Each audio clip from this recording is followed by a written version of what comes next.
Tuttare Ture Soha.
If you've not already done so,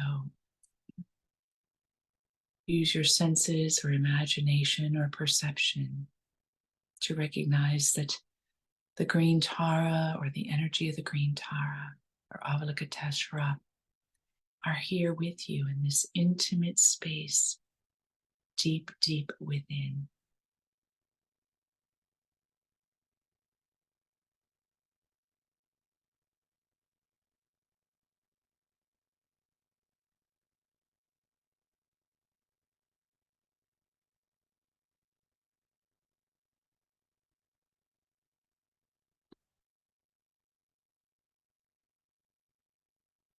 And when you're ready, open your eyes to greet the day.